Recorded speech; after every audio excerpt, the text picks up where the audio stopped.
Warangal parliamentary స్థాయి సమావేశంలో TRS working president KTR మాట్లాడుతున్నారు. ఇప్పుడు లైవ్ చూద్దాం. చేకూరుస్తున్నదంటే ఇది మీ అందరి దీవెన కాదా ఒక్కసారి మీరు ఆలోచించాలని చెప్పి నేను కోరుతా ఉన్నా. ఇది మాత్రమే కాదు, ఎన్నో కార్యక్రమాలు ఈరోజు మనం తీసుకున్నవి దేశానికి దిక్సూచిగా మారినాయి. అందులో మీ వరంగల్ పాత్ర ప్రస్ఫుటంగా ఉందనే మాట కూడా నేను చెప్తా ఉన్నా. ఎందుకు ఈ మాట అంటా ఉన్నా అంటే, కేసీఆర్ గారికి ఎంతో ఇష్టమైన జిల్లా వరంగల్ జిల్లా. ఉద్యమ సందర్భం నుండి నేటి వరకు అడుగడుగున టీఆర్ఎస్ పార్టీకి, కేసీఆర్ గారి నాయకత్వానికి జై కొట్టిన ప్రజలు, అద్భుతమైన చైతన్యం ఉన్న ప్రజలు పుట్టిన ఈ గడ్డ వరంగల్ గడ్డ. అందులో కేసీఆర్ గారికి మొదటి నుండి ఉద్యమానికి సంబంధించి అన్ని అనుభవాలను, అన్ని రకాల అంశాలను అరటిపండు ఒలిచినట్టు ఒలిచి ఆయనకు చెప్పిన గురువు, మహానుభావుడు, పెద్దలు ప్రొఫెసర్ జయశంకర్ గారు పుట్టిన గడ్డ అనే మాట కూడా ఒకసారి నేను మీకు గుర్తు చేస్తా ఉన్నా.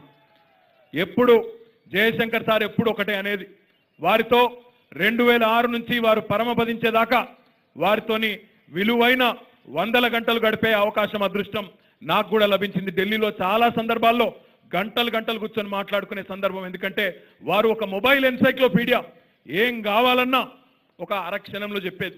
సార్ ఇది ఇట్లెందుకుండే, 1956లో ఇట్లెందుకుండే, 62లో ఇట్లెందుకుండే, 69 అట్లెందుకుండే అంటే అర నిమిషంలో అరటి పండు ఒలిచినట్టు చెప్పి సార్ ఎప్పుడు చెప్పేది. జయశంకర్ గారు చెప్పిన మాట, 2 మాటలు నాకు బాగా గుర్తున్నాయి.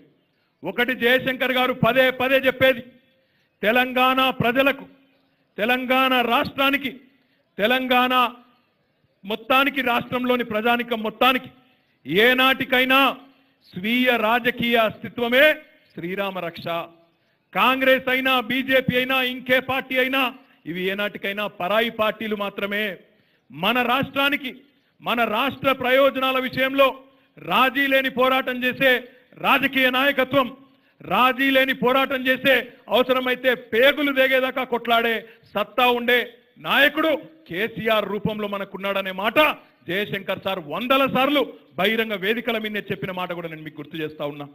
అదే రకంగా జయశంకర్ గారు ఎప్పుడూ ఒక మాట చెప్పేది, తెలంగాణ ఉద్యమ సందర్భంగా కూడా టీఆర్ఎస్ పార్టీ 2004లో 5 ఎంపీలను గెలిచినా, 2009లో 2 ఎంపీలను గెలిచినా జయశంకర్ గారు ఒకటే అనేది, ఏనాటికైనా ఢిల్లీలోని రాజకీయ వ్యవస్థను తెలంగాణ ప్రజలు శాసించి సాధించుకోవాలి తప్ప యాచించి సాధించుకోవద్దు, అడుక్కునే పరిస్థితి రావద్దు, ఢిల్లీ మెడలు వంచి తెలంగాణ తెచ్చుకోవాలనే మాట వారు ఎల్లవేళలా చెప్పేది.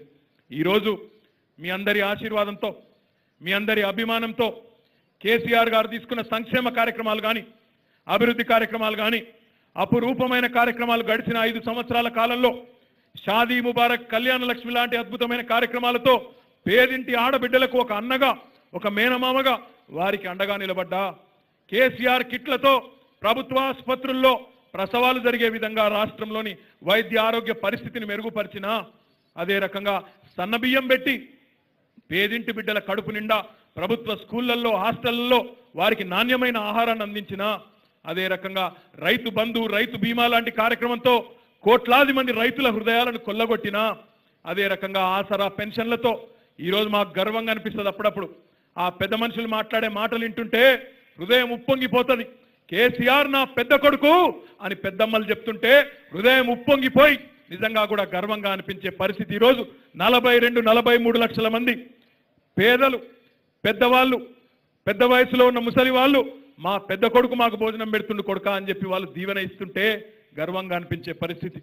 భర్తలు వదిలిపెట్టి లేదా కుటుంబాల నుండి దూరమై నిరాదరణకు గురైన మా అక్క చెల్లెలు, ఒంటరి మహిళలు లక్షలాది మంది ఆసరా ద్వారా నెలకు 1000 రూపాయలు పొందుతూ ఉంటే గర్వంగా అనిపించే పరిస్థితి. వారి కళ్ళల్లో తృప్తి కనబడుతున్నప్పుడు గొప్పగా ఒక ప్రజాప్రతినిధిగా ఈ ప్రభుత్వంలో పనిచేస్తున్నందుకు, ఈ ముఖ్యమంత్రి కింద పనిచేస్తున్నందుకు గర్వంగా భావించిన రోజులు ఎన్నో ఉన్నాయి. చెప్పుకుంటూ పోతే 1, 2 కాదు, సంక్షేమ కార్యక్రమాలకి, సంక్షేమ రంగానికి కేసీఆర్ గారి పాలన ఒక స్వర్ణయుగం అని చెప్పక తప్పదు.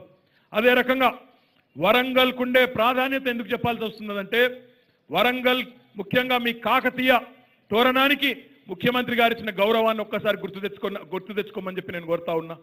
ప్రభుత్వ రాజముద్రలో, తెలంగాణ ప్రభుత్వ రాజముద్రలో ప్రముఖంగా కనబడేది మన కాకతీయ కళాతోరణం, మన వరంగల్ చిహ్నం అనే మాట కూడా నేను చెప్తా ఉన్నా. అది మాత్రమే కాదు, రాష్ట్ర వ్యాప్తంగా ఉండే 46,000 చెరువులు వాటిని బాగు చేసే కార్యక్రమాన్ని ఒక బృహత్తరమైన పథకాన్ని తీసుకున్నప్పుడు కాకతీయ రాజుల ఆనాడి స్ఫూర్తిని గుర్తు తెచ్చుకొని రామప్ప, పాకాల, లక్నవరం, ములుగు గన్పూర్ లాంటి అద్భుతమైన చెరువులెన్నో వాటన్నింటినీ వాటి వైభవాన్ని గుర్తు తెచ్చుకొని మిషన్ కాకతీయ అనే పేరుతో కాకతీయ రాజులు వరంగల్ జిల్లాలో జరిగిన ఆనాటి పనులను మొత్తం రాష్ట్రమంతటా ఆ ఖ్యాతి వ్యాపితం కావాలన్న ఉద్దేశంతో మిషన్ కాకతీయ అని పేరు పెట్టడం జరిగింది.